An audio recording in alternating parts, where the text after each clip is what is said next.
further ado, please welcome to the stage, Mr. Scott Sadler.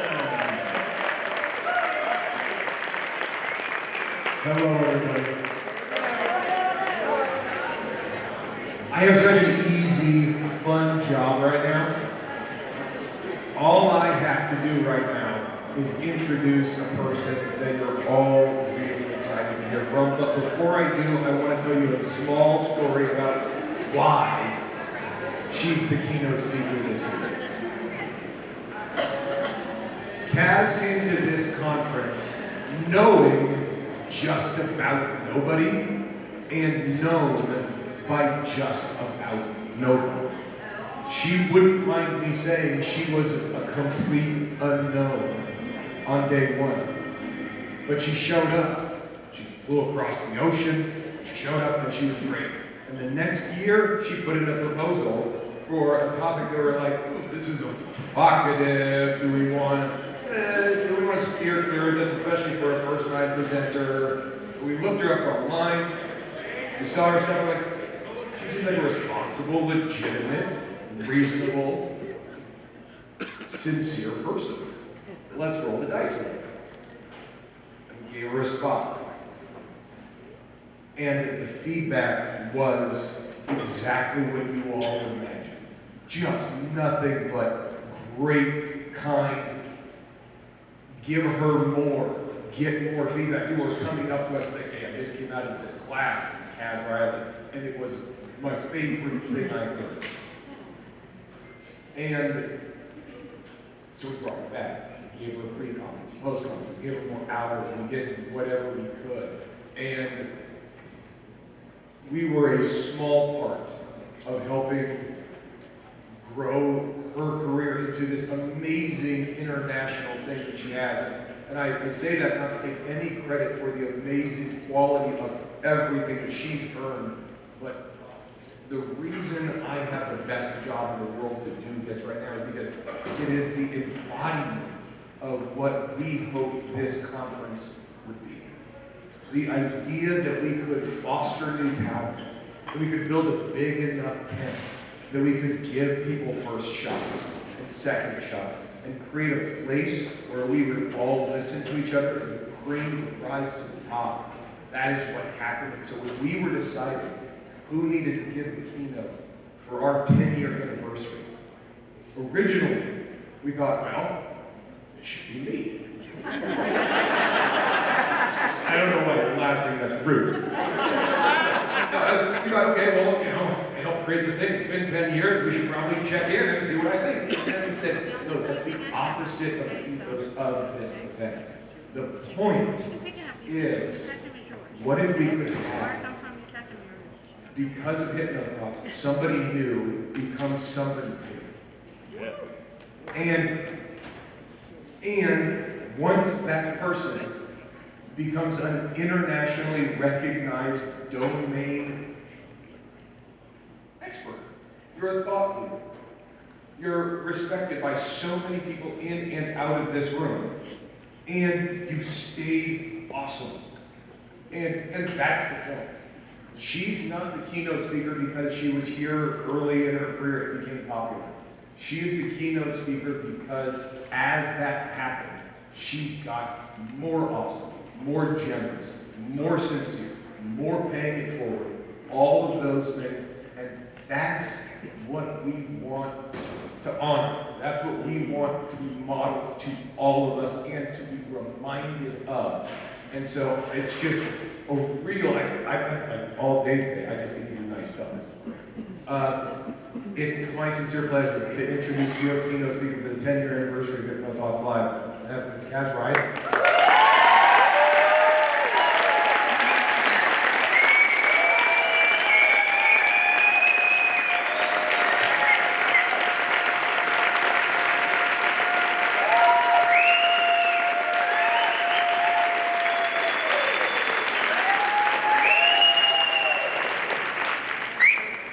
Wow. I was going to say Scott's just left me quite speechless, but let's hope that's not the case. I'm to do what I'm about to do. It's probably a cliche when we say, to do something like this is a real privilege, but it is my absolute privilege and honour to be speaking to you this evening, because Scott is right. The first time I came to Hypno Thoughts, nobody knew me, and in fact the only person that I knew vaguely was my good friend Stephanie. And I came to Hypno Thoughts hoping that I might learn some cool techniques, I would meet some really wonderful people, and I could take that back to England and use it within my practice. What I actually found was my home, my hypnotic home. And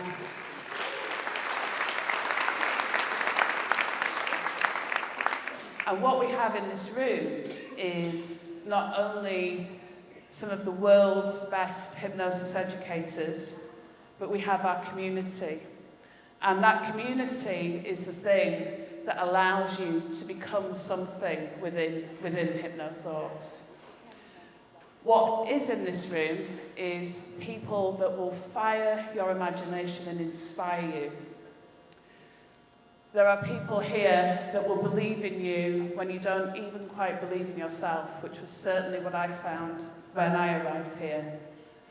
And as you can see, we'll celebrate your success. But what's more, this is the place where you're given opportunities. And if you're willing and you're courageous enough to take those opportunities, then the world hypnotically truly is your oyster. So let me talk to you a little bit about self-belief. Because one of the things that definitely doesn't happen here at Hypno Thoughts is faking it until you make it.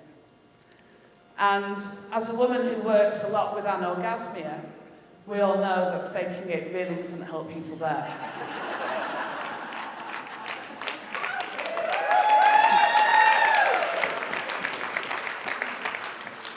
And there's a big difference between faking it till you make it and believing it until you achieve it.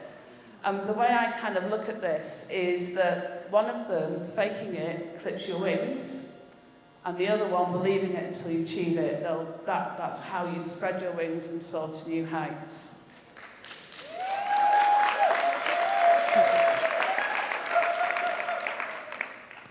And the difference between those two, and why faking it till you make it is bad, is actually something I learned when I was very little, when I was actually learning how to read.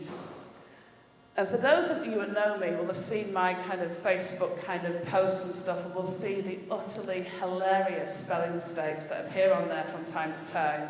But that's actually because I'm dyslexic. But I didn't know that until I was 25.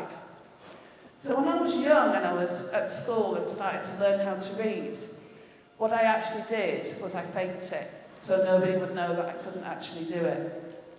And what I did was I listened to every other child in the class. So there was 31 children in my class, and I was 28th reader every week, and I would listen to all the other children and memorize the book of that week. And when it came to my turn, I kind of go up and read to the teacher, and I would just kind of recite what I'd learned that morning by listening to all the other children.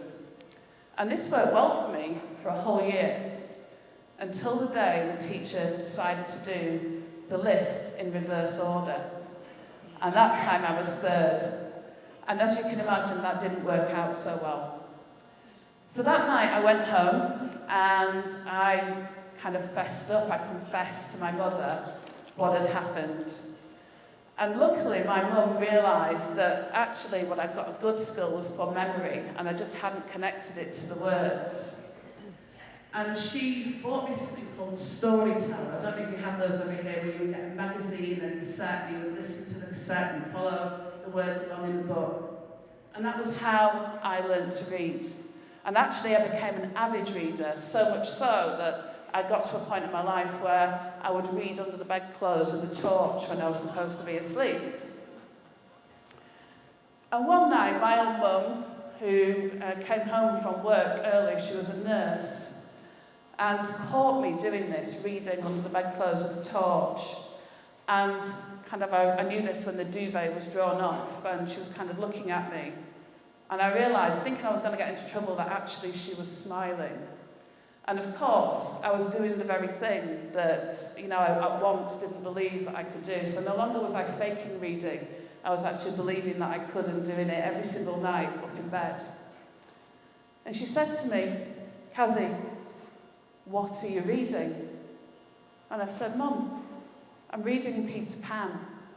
And she looked at me and she said, "Oh, you're reading the family story." And I looked at her and said, "What do you mean, Mum, the family story?" And she said, "Kazi, tell me, what's my name?" And I kind of looked at her and said, "Well, it's Mum." And she said, "No." She said, "What does Dad call me?" And I said, "Wendy." And she said, "And what's my mum and dad's name?" And I said, "Grandma and Granddad Barry." And she said, "So before I married Dad, my name was Wendy Barry." "Now then," she said, "who wrote this book?" I turned the pages back and I looked. And I said, J.M. Barrie. She said, "Now do you believe you can fly?"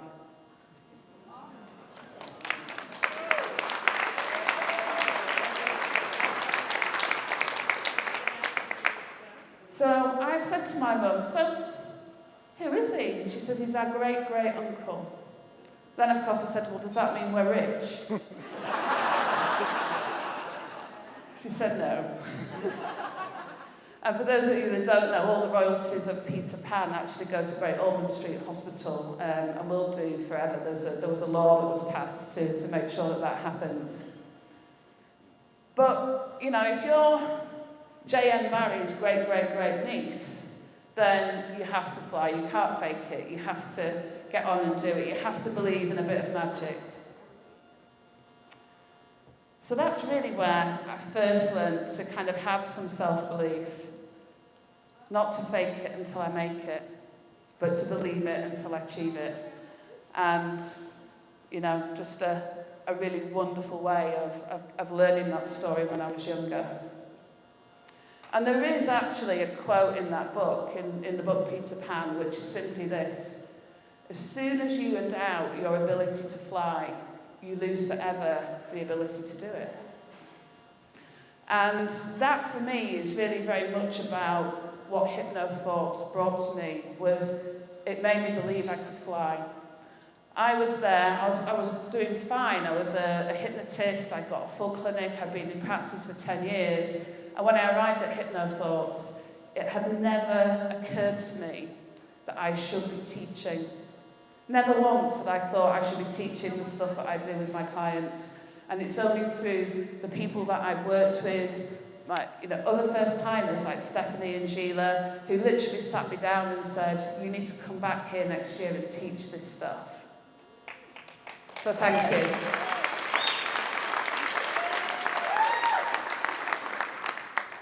Now, the other thing that J.M. Barrie did was he just didn't care what other people thought. He really didn't. He would do things not caring what other people thought. One of them was he put a statue of Peter Pan in Kensington Gardens. And at that time, all the kind of hoi polloi, all the rich people in London were like, "Look at him he's not even dead yet, and he's putting a statue in there. What do you think he's doing?" But his intention for doing that was actually so that the children could go and they could use their imaginations, they could be inspired, they could kind of play around at the feet of Peter Pan and kind of get lost in this world of imagination and inspiration. And he didn't care what the other people thought. Now, interestingly, all those old kind of attitudes and beliefs about what J.M. Barrie did have gone, but that statue's still there today. And children still play at the feet of Peter Pan at that fountain, every single day. So it just goes to show, what other people think truly doesn't matter, does it? The other thing that J.M. Barrie did, which I'll talk a bit more about in a minute, was he actually took on the censors who were trying to govern playwrights so that they kept everything proper and, kind of well censored. And as some of you may know, I had my own battle with the censors quite recently, but we'll come to that in just a moment. So hypnotically, you can imagine if you're J.M. Barrie's great-great-great-niece and you're Wendy's daughter, the idea of hypnosis and doing things kind of magically and with a bit of inspiration came quite naturally for me. And the first time I actually hypnotized anybody, I was 10 years old, and I hypnotized my sister. And believe it or not, I was inspired by the evil clown episode of Scooby-Doo.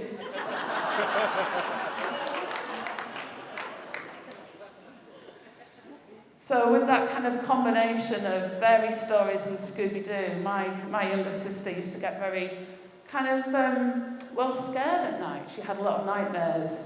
And I literally tied one end of a scarf to her bed and the other to mine, and then I said these words to her. As you go to sleep and close your eyes, all the bad feelings will travel down the scarf from your bed into mine, and you'll sleep soundly till morning. That's the first ever hypnotic words I ever spoke.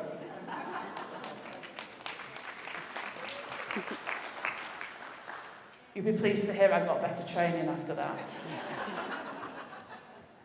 I actually trained with the London College of Clinical Hypnosis, and this is where my journey of meeting some of the best mentors prior to coming to Hypno Thoughts were there. I had two really amazing mentors in my early days of hypnosis, and it's like anything, you don't realise how amazing something was until you don't have it anymore. My first mentor was a real unsung hero of hypnosis. His name was Maurice Sterndale. He was based up in Oldham, which is a very northern part of the UK. He had a northern British accent that was even more northern than mine. And he had some really interesting ways of doing things. His way of teaching me fractionation was to say literally this: send them up and down into hypnosis more times than a bride's nightie on a wedding night. Which was kind of an interesting way to describe fractionation, but that's what he did. He was amazing. He used to take me out on home visits. He used to truly just kind of allow me to see a part of hypnosis that I didn't realise is not a normal thing when people first start out. They're not normally taken out to see clients to see hypnosis in action, which is what he did for me. And my other mentor was a lady called Anna Zaforian, who was a Russian hypnotist. She was also an MD and used to love hypnotising male medical students to get them to do interesting things. Now, her trademark was stiletto heels and an Armani suit. And between them, they used to have me record my sessions and send them into them, where they would then make me sit and justify every single thing that I did with every single client. Literally, word by word. And although I hated it, it used to terrify me. I am so grateful because anybody that's trained with me now knows and will hear regularly, what do you hear me say? Why are you doing? What are you doing? Be able to justify it every single time. And that for me is how we do great hypnosis sessions, is to know how we're doing what we're doing. But the reason why I mentioned Maurice and Anna in particular was neither of them are here with us anymore, sadly. But it's about that support that we have. You know, when we have teachers and mentors, it truly isn't just about being taught. It's about where I truly learned to start paying it forward and why I do so much to try and support my own students. And when my good friend mentor Maurice passed away, his family asked me to speak at his funeral. And you can imagine that was much scarier even than doing this. And let me tell you, I've been a bit scared about doing this. And it was Anna who hypnotized me over the phone and said to me, you can do this, you have to do this for Maurice. And she'd hypnotized me over the phone. I didn't think that she was able to make it. She was based down in London. And I remember very clearly being stood at the back of the crematorium, looking down at my feet, doing my self-hypnosis, trying to get my stuff together, when into view came 2 pointy stilettos, and I looked up, and there was an Armani suit. She put a hand on my shoulder, handed me a thimble of whiskey. Now, those of you know me, I'm teetotal. I drank the whiskey. And she looked at me and she said these words: "Sometimes, Kaz, it takes more than hypnosis." And this is very true, isn't it? You know, when we think about our hypnotic community, the one that we have here at Hypno Thoughts, it's actually not all about hypnosis. It's about that support. It's about that mentorship. It's about the belief that we have, the belief that we have in each other, the belief that we have in hypnosis and what we can do with it, the way we evolve it, we move it forwards. There's so much that happens here in this room and in the corridors, and also way after that. Hypno Thoughts is not a 3-day event. It's a 3-day conference that then allows us to have these friendships and connections that last forever. You know, some of my lifelong friends are here tonight in this room who I have met whilst I've been here at Hypno Thoughts. Now, my first Hypno Thoughts was actually 7 years ago. This is, I think, my 7th or 8th Hypno Thoughts. I can't quite remember. But, you know, as I've already said, as a result of that, as coming here simply as an attendee, knowing absolutely nobody, came away with a new sense of belief that perhaps I should apply and come and teach the year after. And I nearly talked myself out of it. And on my way home, I was actually sat in Philadelphia airport and started watching some YouTube videos, and it was Brené Brown's The Power of Vulnerability that came on. And I watched that video and I realised that if I didn't do that, every single person that I'd worked with in the realm of sexual freedom hypnosis, I would be letting down if I didn't come and start teaching this stuff. And also I would have been letting down my mentors, Maurice and Anna, who had literally taught me everything that they knew and had done that with such generosity that it was now time for me to kind of start paying that forwards. So that's what I did. As Scott said, you know, I applied, I came back, they gave me a shot. They really didn't know who I was. And it's worked out pretty well. And, you know, it's very easy to think, well, after that year, that first year, I thought, this is cool, I've got this sussed. And then Karen Hand said to me, Kaz, you need to write a book. I'm dyslexic. I'm like, I can't write a book. Then Shelley Stockwell said to me, Kaz, you need to write a book. And I said, I can't do that, Shelley. I'm dyslexic. And she looked at me and she went, rubbish, so am I, and I've written loads. So I thought, damn. But I didn't know quite how to do it. And that was the next kind of thing that I made, was there again some more amazing mentors that I've discovered here at Hypno Thoughts. And in this case, it was Richard Nongard. I discovered his course, How to Write a Book with Richard. And I enlisted on his course, and off we went, and I wrote a book. It's write a book in 12 weeks. It took me twice as long as that, but I got there in the end. And thank you.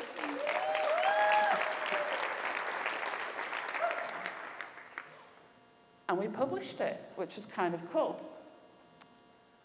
Except there was a problem. And the problem was that the Amazon algorithm saw my title, which was called How to Find, Understand and Embrace Your Sexual Pleasure. And on the inside was a biological diagram. And somehow the Amazon kind of algorithms and robots took kind of real kind of horror at that and decided it was erotic and improper and all kinds of stuff. So suddenly I found myself in the same position my ancestor J.M. Barrie was 100 years prior, fighting the censors. But I had all of these people there behind me. I would have all these people behind me that believed in me, even though I wasn't sure that I could take that on. And, I remember Richard in particular messaging me saying, this is bullshit, you have to find them, don't you dare change that book, get on with it. And lots of other people in this room like, no, Kaz, you fight it, we know you can do it. So I did, I took on Amazon. And at first I just kind of, complained and told them that they needed to change it, and they were having none of it, absolutely none of it. In fact, at one point they told me that they were going to ban this book completely. And I thought there must be a way. So for 2 days, I trawled the internet. I'm thinking, I'm going to find out how you contact Jeff Bezos.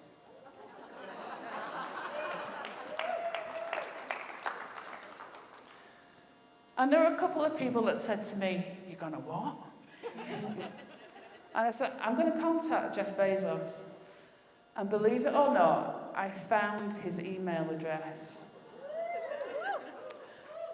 And I also found there was an urban legend that if you could grab his attention, he would forward whatever email had been sent with a question mark to the relevant department, and they'll be on it like that.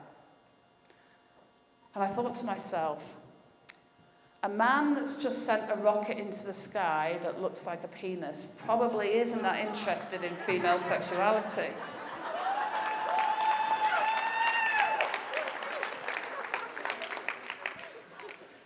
So I took a slightly different tack.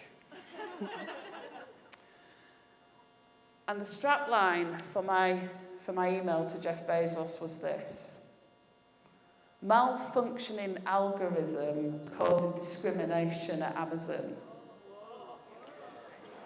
And it caught his attention.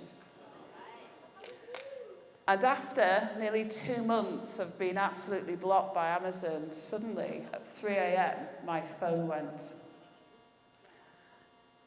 And it was the executive for KDP saying, we're going to sort this out. Mr. Bezos has asked us to do this. Right.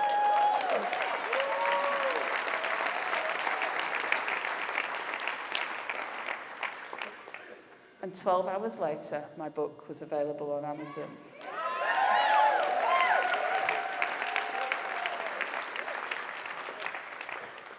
Now, can you imagine if I'd faked that? I had to believe it to achieve it, yeah? So, believe it or not, being a talker, I'm not going to talk for too much longer. But what I am going to do is just remind you of a few things, and that is this, that in this room, not only do you have some of the most amazing hypnosis educators in the world, and some of the most giving hypnosis educators in the world, but also to remind you, my first time here, the real inspiration came from other first-timers. It was other first-timers that were telling me, you need to come back here next year and teach. It was Hypno Thoughts that gave me a shot when nobody else would, who took on a risque subject when nobody else would, who believed in me when I didn't really believe in myself. In this room, there is so much imagination, inspiration, belief, and people that will celebrate your success. You can see that here tonight. I really feel privileged to be here. So on the tables, you might have noticed that there's some badges. And one of the things that my old mum when we were learning to fly and she was teaching me how to fly, was I asked her once when she had to learn how to fly, and it was when she trained to be a nurse. And tonight I wear her nursing badges. This is what I've got of my mum now. These were the badges that she got, and I look at these badges often to remind myself to believe in myself. And often if I'm having a down day or I've had a bad client session or, Amazon are refusing to publish a book, I'll go and look at these badges, and it reminds me to be resilient, to have self-belief, to know that even if at some point I don't believe in myself, there was always that time when my mum believed in me that I could read when I truly didn't believe that I could. So on the tables, I have placed lots of badges. And these badges are there to remind you that you are part of the Hypno Thoughts community, that you are an inspiration and you can be inspired, that you have imagination, and within our clients we inspire their imaginations, we fire their imaginations every single day. That you can celebrate your success. It's perfectly okay to celebrate our success and to share in others. And within these rooms, these walls, these corridors, there are amazing opportunities if you have the courage to take them. But more than anything is to know that you can have self-belief. And if you're lacking in that at the moment, for whatever reason, there are people in abundance in this room that will believe in you until you have the courage to believe in yourself. And it's to remember that we are hypnotists. Thank you.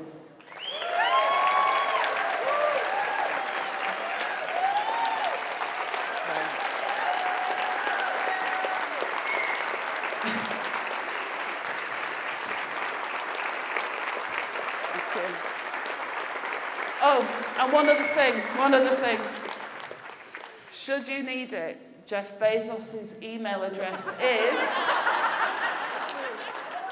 jeff@amazon.com.